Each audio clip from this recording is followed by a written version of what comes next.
The obviously, you look back Saturday, great win for us. We've had to win the games a lot of different ways. We knew that coming in.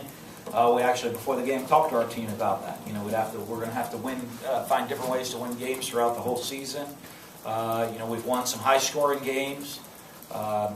We've won some. Now we've won a low-scoring game. We've, won from ahead, holding on to a lead. We've come from behind to win. We've won, being able to really run the ball really well. We've won having to throw the football.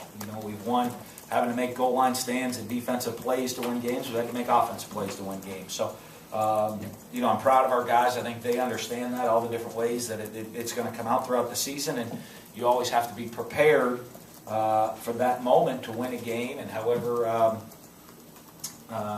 you can and whatever opportunity presents itself, that winning is the most important thing. So our guys have been able to do that. They've bought into that. They've continued to battle. They play with confidence throughout the course of the game, and different guys step up and find a way to win games. And obviously this week going to be a challenge for us. And we've played UT Martin before. With Jason Simpson, their head coach, know him well, and very, very well coached football team. They're a little bit unorthodox at times, come at you on defense, a lot of different directions, and run an up-tempo offense. They're on a 4-game winning streak right now, dominating their last two opponents.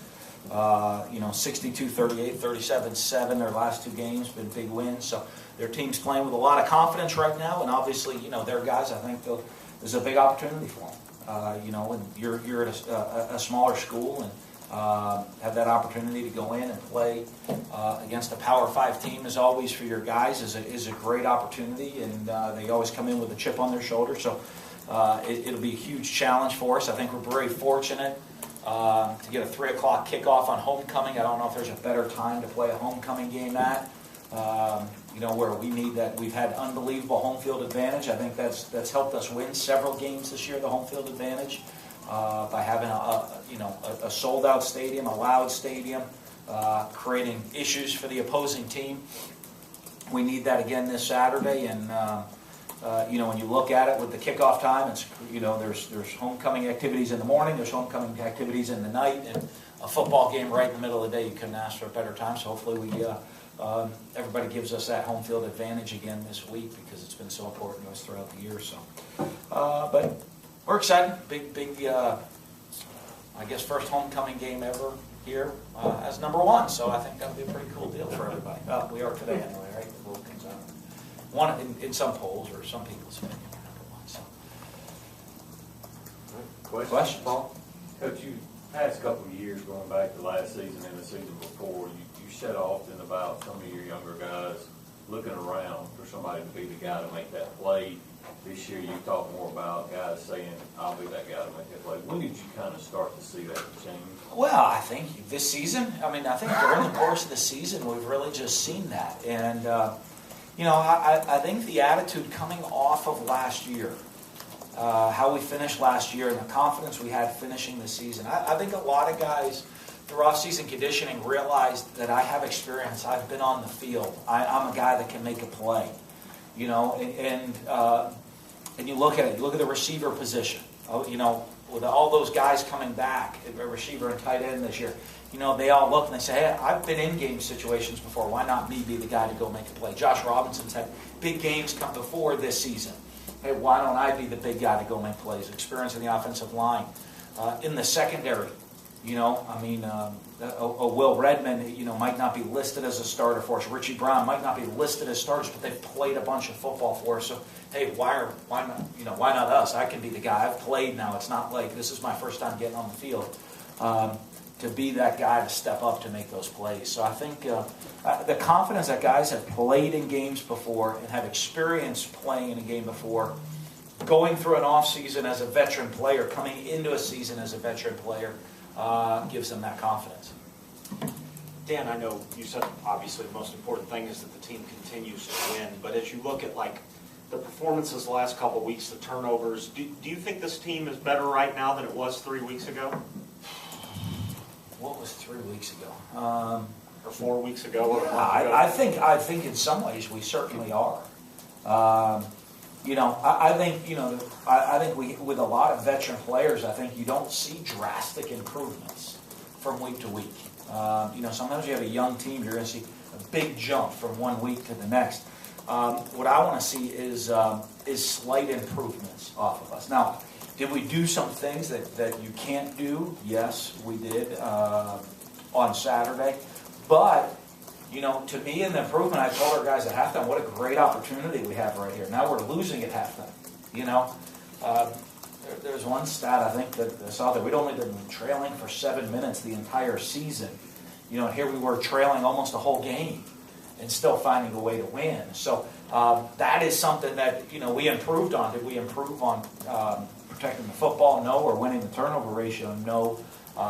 So those are things that, we look at from week to week.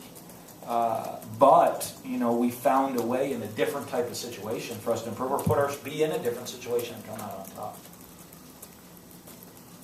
Kind of on that point, I think you turned the ball over 18 times the last 2 seasons total. You already have 17 this year. How much concerned are you about those turnovers? Well, that's huge because we talked about that in the team meeting yesterday. We're still on the plus side on the season on the turnover ratio, but, that's something to us we take a lot of pride in is protecting the football. And to almost get 2 years worth in, we played 8 games? 8 games so far. Not real happy with. But again, you go back and one of the things is to look at the turnovers, and I thought both interceptions were really bad interceptions on Saturday. And I haven't seen, even though, because I don't think either of them were Dak. Some of the ones that he's made, he's given guys opportunities to go make plays, and we've made probably more than we've missed throughout this year. And it's really helped us in being an explosive offense with giving guys opportunities to make plays.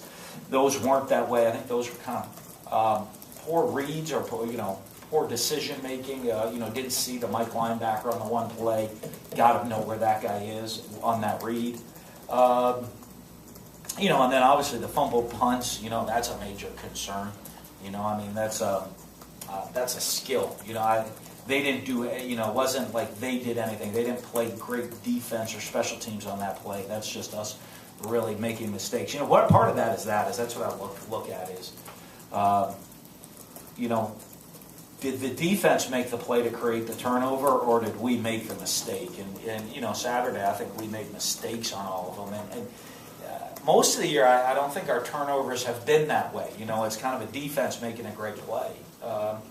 But I think also though you're getting some different things from teams. One thing we have to look at now when you're more the hunted, not the hunter. People are throwing the kitchen sink at you. You're going to get things you haven't seen in games before. Teams are going to blitz you more or do a lot more trick plays, or they're going to just throw everything out at you to get that opportunity to get to win. When you're the hunted. I think our guys got to do a good job of managing situations because you might see some stuff you'd never seen before, even on film coming into the game, because you're just going to get the best shot of every team coming in here.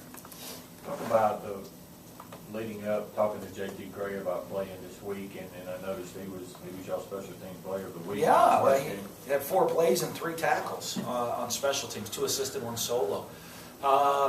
It was one of those deals. We had the meeting with him. Zach, had an injury, been medically cleared to play. He didn't feel real comfortable about it. Didn't practice much during the week. So, we went into the game as kind of a slash. It was either Zach / JT, and got to Saturday, and Zach didn't think he could go, so JT was willing to jump in and ready to go. And we had kind of talked about it earlier in the week, saying it's not a definite. I talked to his family about it and say, hey, it's not a definite, but as the slash, your number's called. What do you think about it? He was ready to go, wanted to play, and I made got an assisted tackle on the opening kickoff, his first college snap. So I thought he did a great job, and again, sees the opportunity. You see it in practice. A scout kickoff team, he's a maniac running down the field. We talked to our guys about that. I think he's got to see that. You look at the young players, great thing in our program now. We talk about you're going to play, like you practice. And he sees that from all the older guys. So our young guys, at practice, they practice so hard because they realize they want to play hard one day. And his opportunity just happened to be on Saturday night. He was ready when his number was called, and thrilled for what he was able to do on Saturday. During the first 3 non-conference games, you kind of alternated quarterbacks with Damien. Is there a plan in place of how you'd like to use him this week? Not yet, no.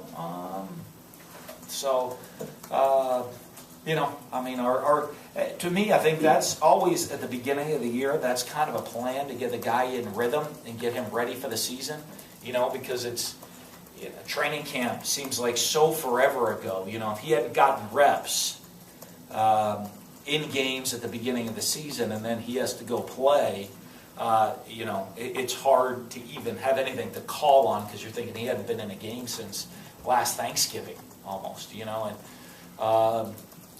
the fact that you do that early in the season, that's more an earlier in the season plan than a right now plan. But if we do have one, it wouldn't be till later in the week. We kind of get the whole game plan together, see what we want to do. You mentioned returning those punts as a skill. Did you think the problems with Jamoral was mostly maybe creeping into his head, mostly mental? And do you have a plan moving forward for punt return? Well, we're going to see. We'll see what we do at practice. He was in that spot because of practice. He was the best guy doing it all. But you just see him. On that play, you see him. He thinks he's got a shot at the return. He just takes his eyes off it and goes and looks down at the coverage right before he even catches the ball. So you're not going to catch balls that way. It's like running with the ball before you catch it as a receiver. All of those things. Those are just little things he's got to continue to improve on.